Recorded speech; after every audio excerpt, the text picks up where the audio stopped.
In the garden, I'm sure you'll know, one sometimes finds oneself in need of a third arm. I don't know how to make one of those yet, so I'm gonna make the next best thing, a harvest apron. I came across this pattern which, according to the picture description, was published by the US Department of Agriculture in 1940.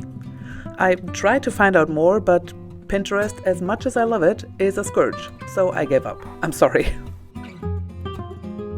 The fabric I'm using is leftover from last month when I made a slipcover for an old armchair. Apart from the fabric, I'll need some large sheets of paper, scissors, a pencil, and fabric scissors, and a sewing machine, pins, etc., but those come later. First, I'm making a pattern.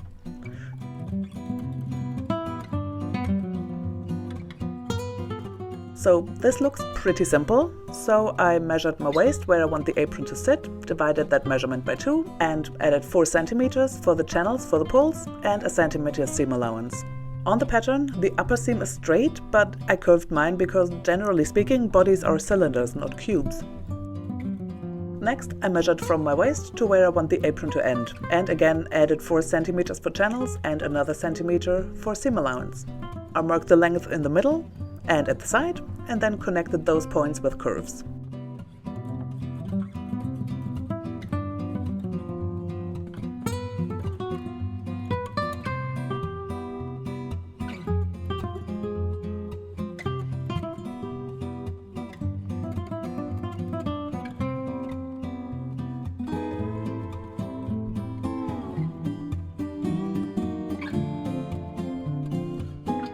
Cut out, and we're done with pattern making. Whew.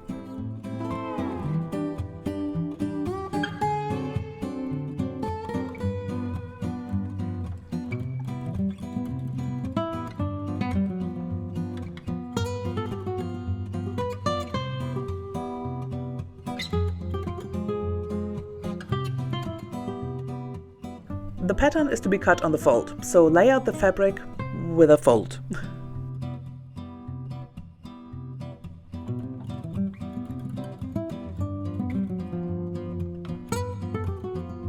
All seam allowances are already accounted for, so just cut around the pattern.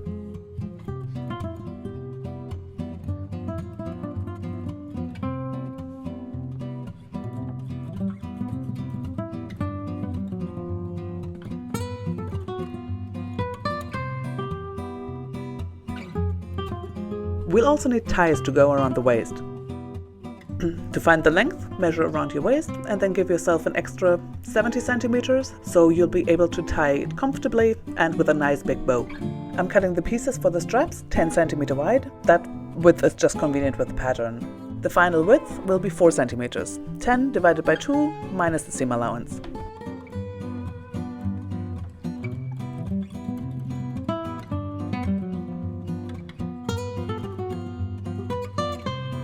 Finally, let's cut the poles. The pattern says to use shoelaces, and that would be easiest, but I don't have any spare laces right now, so I'm making pulls out of fabric.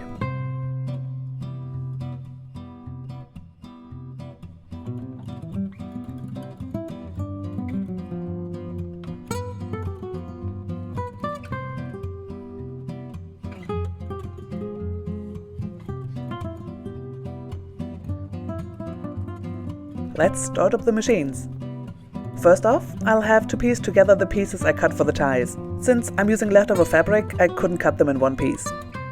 To sew the pieces together, lay them at a 90-degree angle to each other and then sew diagonally.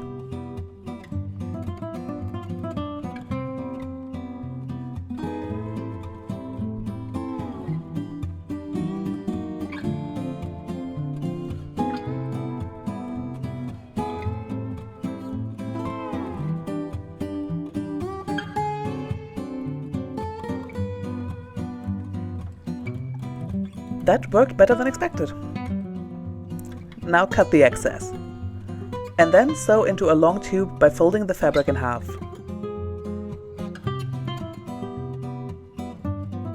Before you start, make sure that you are looking at the back of the fabric. Otherwise, you'll have the seam where you sewed together the two lengths showing. Kind of like this. Of course, I did this as a teaching tool, not because I am a tool. Anyways, let's just sew this thing.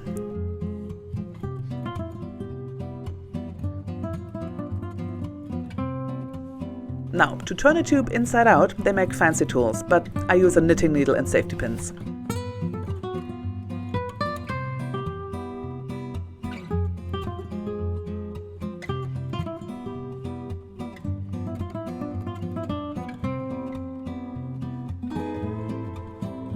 Push the knitting needle through the tube and pin the end of the fabric so it'll get pulled through with it.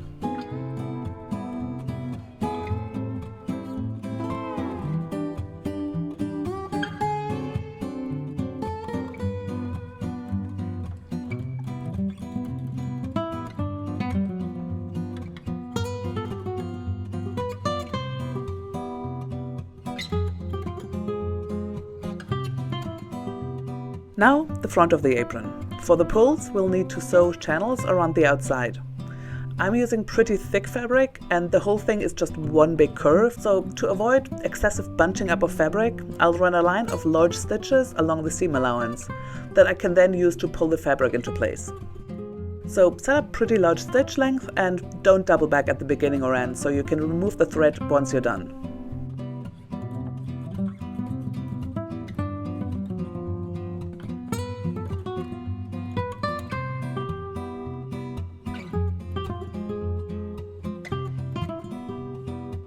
I'm sewing the pulls. Again, shoelaces are the much less time-consuming option, but using the main fabric it'll be very matchy, so go with what matters to you more. Fold the fabric so the edges meet in the middle and then again in half.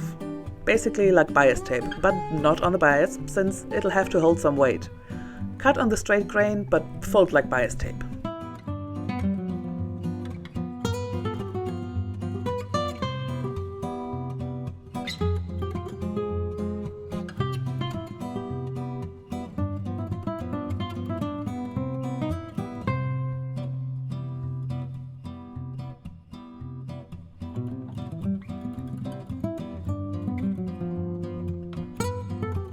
To attach the pulls, stitch across the pull about 20 centimeters down from the waist seam. One on each side, of course. I went back and forth probably half a dozen times to make it extra secure.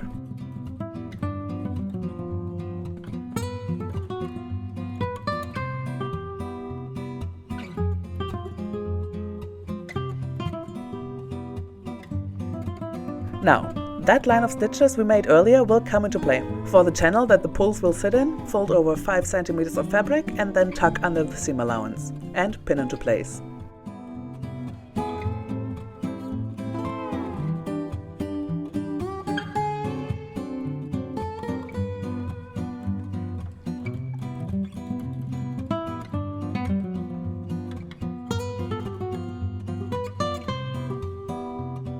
Around the corners, if there's any unsightly bunching happening, pull at the earlier stitches until everything lies nice and flat.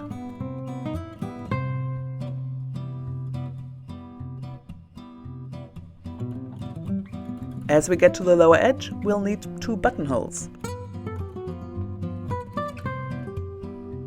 Mark the center line and then 2 points either side where the buttonholes will sit.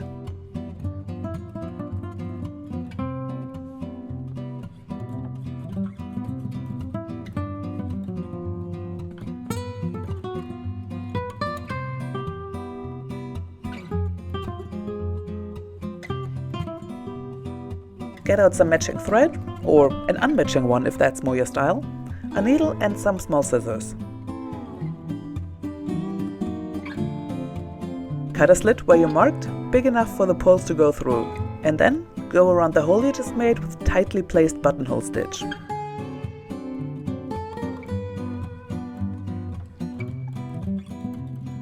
And feed the pull through. Now let's look at that again in close-up. Cut a slit where you marked.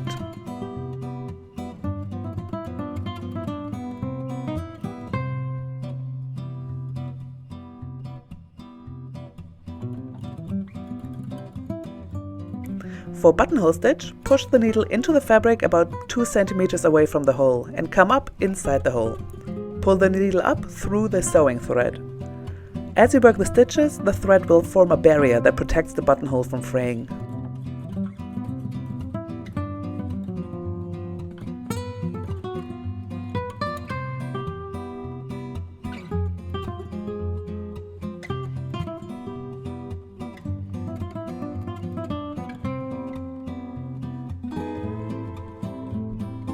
And that's done.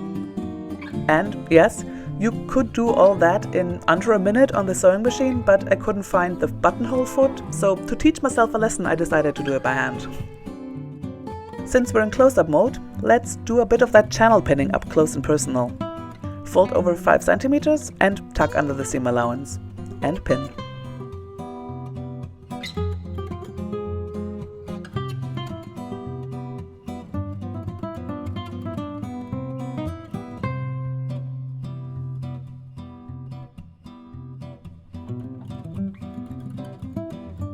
And when you notice gaps or bunching, use the pin to pull at the line of stitches until everything lays nice and flat.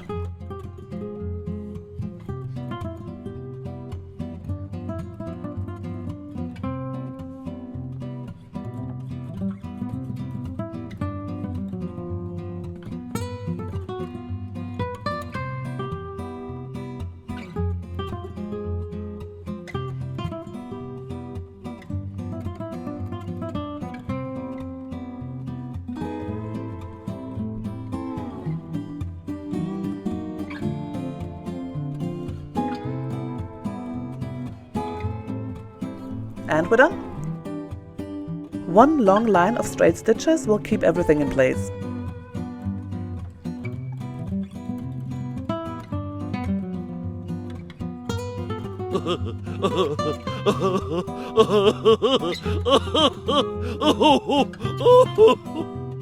What's an apron without a way to tie it on? And what is one of my sewing projects without a glaring mistake that I'm too lazy to unpick and redo? Answers on a postcard. First, I'm pinning the waist seam to the tie with the pieces back to back. Sew that line, then flip the tie forward and sew again on the lower edge of the ties. Extra strength for the seam and the raw edge is neatly tucked away.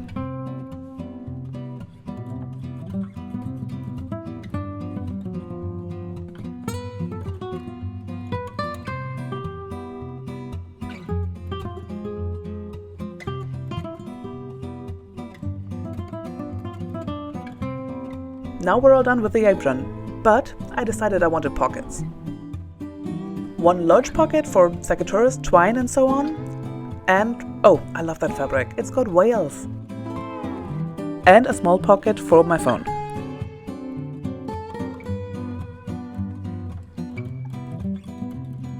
Pink and green is nice, but I think I'll go for pink and blue.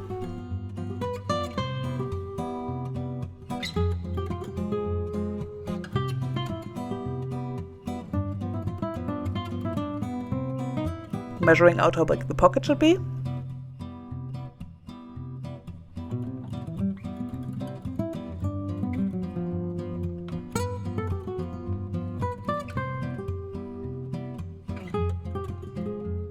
And cutting a second pocket to fit my phone, and technically that's still in frame.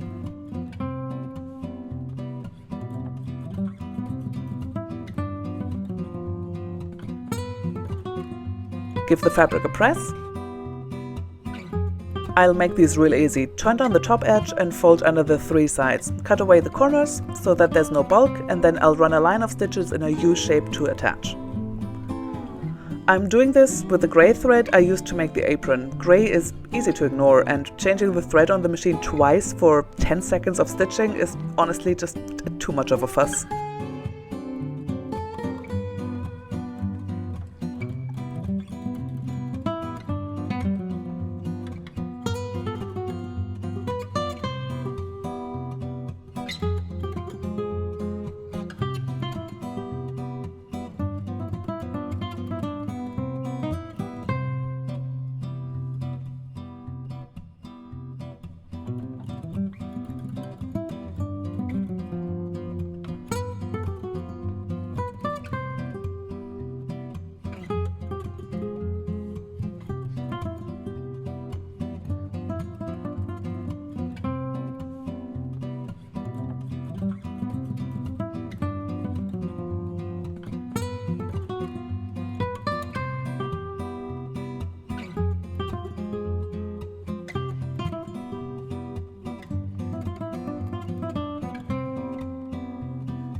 Now, all that's left to do is cut away any stray threads, and we're done.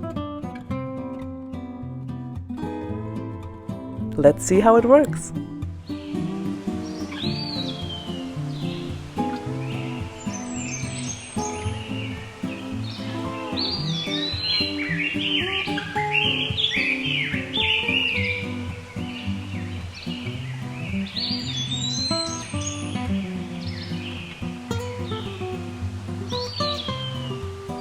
Thank you so much for watching. If you enjoyed this video, why not subscribe?